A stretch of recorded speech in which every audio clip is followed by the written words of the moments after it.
Thank you sir. గౌరవ శాసనసభ్యులు రామగుండం నియోజకవర్గం శ్రీ మక్కన్ సింగ్ రాజ్ ఠాకూర్ గారిని మాట్లాడవలసిందిగా ఆహ్వానిస్తున్నారు. Thank you. నేటి కార్యక్రమ ముఖ్య అతిథులు పెద్దలు డిప్యూటీ చీఫ్ మినిస్టర్ బట్టి విక్రమార్క గారు, మా ప్రియతమ నాయకులు ఇండస్ట్రీస్ ఐటీ శాఖ మంత్రులు శ్రీధర్ బాబు గారు అన్నగారు, రెవెన్యూ శాఖ మంత్రులు పెద్దలు శ్రీనివాసరెడ్డి అన్న గారు, వినోద్ అన్న గారు, సాంబశివరావు గారు, సీతారామయ్య గారు, బలరాం నాయక్ గారు, వివేకన్న గారు, జనక్ ప్రసాద్ గారు, మా శాసనసభ్యులు, వేదిక ఉన్న పెద్దలు, ముందున్నటువంటి బంధువులందరికీ కూడా హృదయపూర్వక నమస్కారాలు. ముందుగా బట్టన్నకు బాగా ధన్యవాదాలన్న మనస్ఫూర్తిగా. ఈరోజు లాభాల వాటలో 1% పెంచి 20,000 రూపాయలు అదనంగా ఇస్తూ ఒక చరిత్రాత్మకమైన ఘట్టం. భారతదేశంలో మొట్టమొదటిగా సామాన్య కాంట్రాక్ట్ కార్మికుడి, గుర్తింపు లేదనుకున్నటువంటి కార్మికుడికి మా శ్రీధరన్న ఫైన్ క్లైన్ ఓపెన్ కాస్ట్కి వచ్చినప్పుడు అందరం అడిగితే వారు మీతో డిస్కస్ చేసి అందరు చెప్పిన వెంటనే మీరు ఇది సాధ్యం కాదనుకున్న దానికి ఒక బీజం వేసినారు. ఎందుకంటే గతంలో పర్మనెంట్ ఎంప్లాయీస్కి 10,000తో స్టార్ట్ అయిన బోనస్ ఇవాళ 1,90,000కి చేరింది. ఇవాళ 5,000 అయిన బోనస్ భవిష్యత్తులో వాళ్ళకు ఒక మంచి బాటనిస్తుందని చెప్పి భావిస్తున్నా. దానికి ప్రత్యేకంగా శిరస్సు నుంచి మీ అందరికీ ధన్యవాదాలు తెలియజేస్తున్నా. బట్టన్న గారికి, ముఖ్యంగా శ్రీధరన్న గారికి, వేదిక ఉన్నటువంటి అందరి నాయకులు. దాంతోపాటు సాంబశివరావు గారు చెప్పినట్టుగా లెక్కల అంశాలు చూసుకుంటే ఇవాళ రాద్ధాంతం చేసే కార్యక్రమాన్ని చేస్తూ ఉన్నారు. ప్రభుత్వం చేసే మంచి పని, ప్రతి మంచి పని మీద బురద జల్లే కార్యక్రమం ప్రతిపక్షాలకు అలవాటైపోయింది. కానీ ఇలా సింగరేణిని కాపాడేది.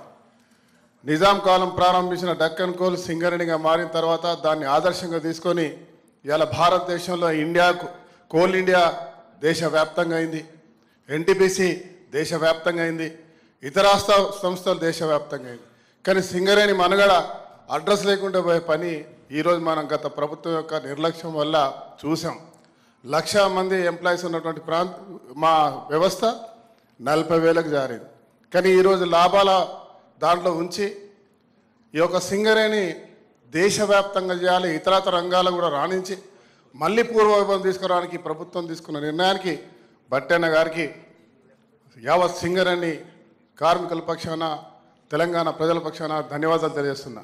అన్న, నాకు పూర్తి నమ్మకం ఉంది, సింగరేణి బొక్కే కాదు, ఇతర గనులు కూడా మనం చేయగలుగుతాం. అన్ని రంగాల్లో కూడా బలమైనటువంటి వ్యవస్థ సింగరేణి. ఈ సింగరేణిలో మరి సమానంగా పర్మనెంట్ కార్మికులతో సమానంగా పనిచేస్తున్నటువంటి కాంట్రాక్ట్ కార్మికుడికి మేము మొదటి రోజు అడుగుతా ఉన్నాం. సాంబశివరావు గారు అన్నట్టు, ఇక్కడ శాసనసభ్యులందరూ అడిగినట్టుగా 22 జీవోను అమలు చేస్తే స్కిల్డ్, అన్స్కిల్డ్, సెమీ స్కిల్డ్.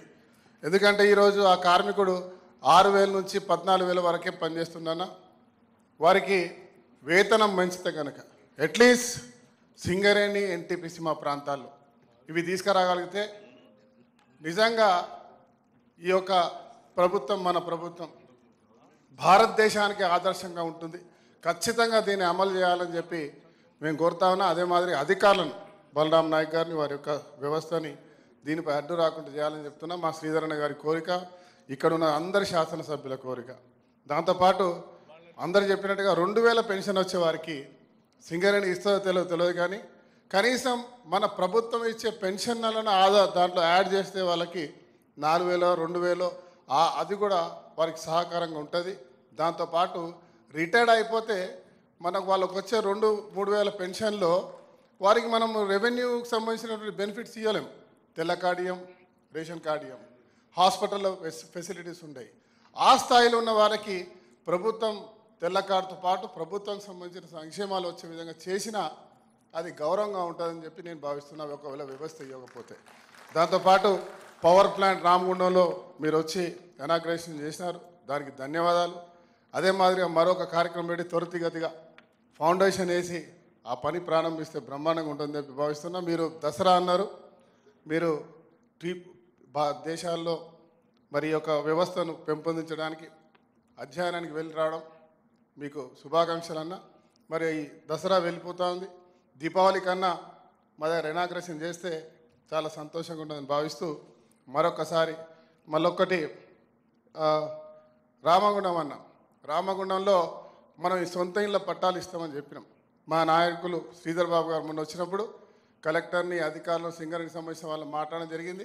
ఎక్కడ ఉన్నదో లేదో కానీ నా దగ్గర కొంచెం భూమి ఉన్నది. మా దగ్గర రిటైర్డ్ అయిన వాళ్ళకి మా దగ్గరనే ముందు పైలట్ ప్రాజెక్ట్గా చేసే కార్యక్రమానికి మేము మా శ్రీధర్ బాబు గారు చెప్పినారు. త్వరలోనే బలరాం నాయక్ గారి సహకారంతో అక్కడనే మొదలు పెడతామనే విషయాన్ని తెలియజేస్తూ ఉన్నాం. దాంతోపాటు మీకు మా మెడికల్ కాలేజ్ ఉందండి, సింగరేణి మెడికల్ కాలేజ్. దాన్ని కొంచెం ఫాస్ట్గా సూపర్ స్పెషాలిటీగా చేస్తూ అక్కడ చదువుకున్నటువంటి పీజీ కూడా చేస్తూ ఉన్నారు.